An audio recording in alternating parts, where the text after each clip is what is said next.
Hey there, Liz Waldman here with your Pilot Home team out of Keller Williams Denver Tech Center office, bringing you the monthly market numbers for April 2024. So to begin, we sold 6,542 homes. That is up 2.5% from last year, where we sold 6,382 homes, and that's a difference of that's up about 600 homes from last month. The number of homes on the last day of the month was 13,297, which is up 14.9% from last year, where it was 11,569. And that is up about 2,000 homes from last month. So we saw a big jump in inventory in April, which is very interesting. The average price sold was $681.13. That's up 5.7% from last year, where it was $644.49, and that is up just about $30,000 from last month, which again is super interesting to see. I mean, typically we see prices rise from March to April. But yeah, I mean, with the number of homes, our inventory is high. It's still not a stable market by any means, but it's a little bit higher than normal this time of the year.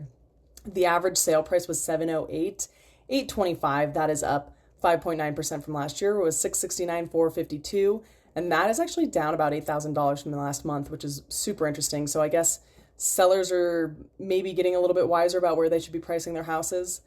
The price per square foot was $272. That's up 4.2% from last year, where it was $261, and that's up about $4 a square foot from last month. The days on market was 42. That's up 13.5% from last year, where it was 37.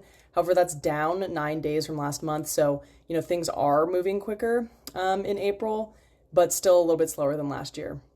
The month supply is 3. That is down 14.3% from last year. It was 3.5.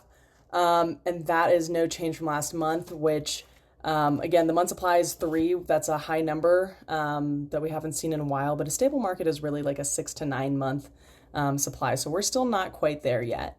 The 500 to 599 price range was where the majority of homes sold for 1,174, which was 17.1% of all the sales.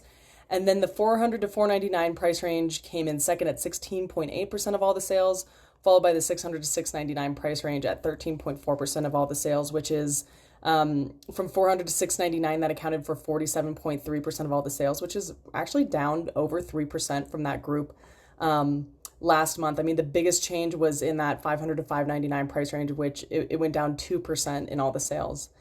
That fourth place was the million plus market again at 12.9%, and that almost rose 2%. So that's almost where we made up our 500 to 599 sales.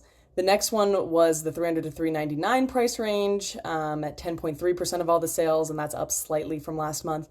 And then the 700 to 799 price range was virtually unchanged at that sixth place as well. So what we're experiencing kind of moving forward into May is a little bit of slower moving homes, a sort of slower market than we typically see around this time in May. And a lot of it has to do with the misconception about the Fed's not dropping rates. So I'm putting out some content a little bit later about really what Feds and interest rates mean and how it really doesn't affect the mortgage industry that much, or it hasn't as of late.